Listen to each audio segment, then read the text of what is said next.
మరో వైపున బండి సంజయ్ కొడుకుని మేము అరెస్ట్ చేసాము అని చెప్పేసి పోలీసులు చెప్పుకుంటున్నారు. ఎక్కడ అరెస్ట్ చేశారో చర్లపల్లి చెప్తా ఉన్నారు.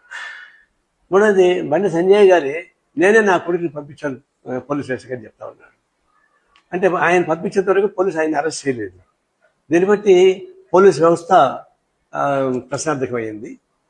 బండి సంజయ్ లాంటి కేంద్ర మంత్రి కేంద్ర ప్రభుత్వం అదే ముద్దాయిగా మారిపోయింది. తర్వాత కోర్టు సైతం దీనిలో అసమర్థంగా ప్రవర్తించింది. దీన్ని బట్టి ఒక ఉదాహరణ ముగ్గురు ఇప్పుడు ఒక సంఘటన జరిగిన తర్వాత పోక్సో కేసు పెట్టారు. పెట్టినప్పుడు అరెస్ట్ అయిన ఉంటే ఇది గొడవ ఉండేది కాదు. ఆ విషయం రాష్ట్ర ప్రభుత్వం కూడా తప్పు చేసింది.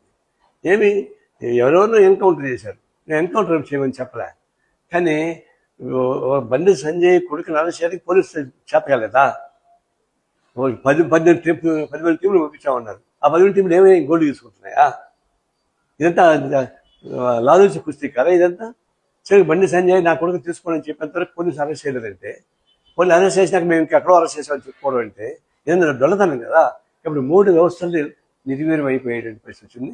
ఎప్పుడుగా ఒక తప్పలేదు నాకు తండ్రిగా దాన్ని సమర్థించకుండా పోలీసులకు అప్పగించుంటే ఈ రోజు వచ్చిండే కాదు. ఈ విషయంలో మాత్రం కేంద్ర ప్రభుత్వం ముద్దాయింది, రాష్ట్ర ప్రభుత్వం ముద్దాయింది, పోలీసు వ్యవస్థ ముద్దాయింది, న్యాయ వ్యవస్థ ముద్దాయింది. దాని విచారకరం. ఈ వెంటనే తగిన చర్యలు తీసుకుని చెప్తాం.